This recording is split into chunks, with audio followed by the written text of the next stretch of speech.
So, James, what is the significance of the Fit20 study for individual members of the public?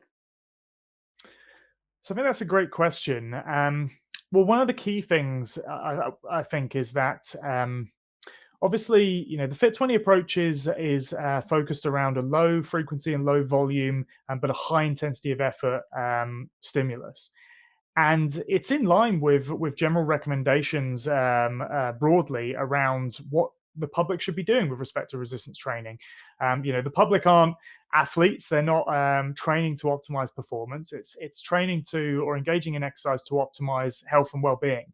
And what it really shows is that you can make substantial improvements in strength from very little in terms of the amount of exercise that you need to do.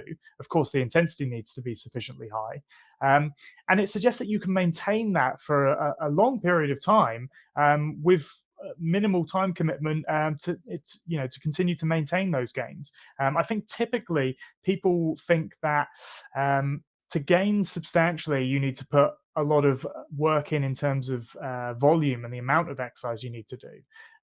When this clearly shows that you can get substantial improvements at a very low volume, albeit high intensity of effort.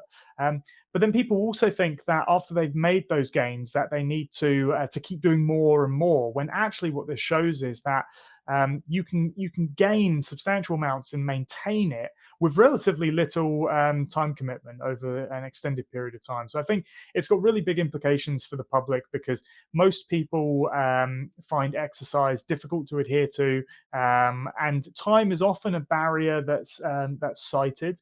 There's many other reasons why people won't engage in exercise as well, but I think it's got a lot of important implications to show people that look, actually, you can get a lot out of what amounts to very little.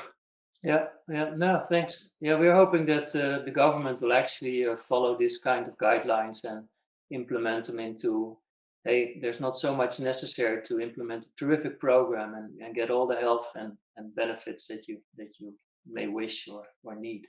Absolutely, and in terms of policy and recommendations, as you may know, I was involved in the recent UK Chief Medical Officer's physical activity guidelines. And although at the time there was ambivalence or there was ambiguity around the evidence regarding how the recommendations should be made with respect to how often per week you should engage in resistance training.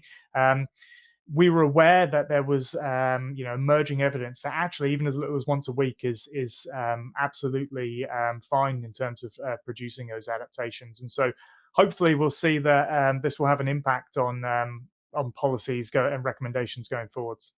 Yeah, we're definitely looking forward to these new guidelines.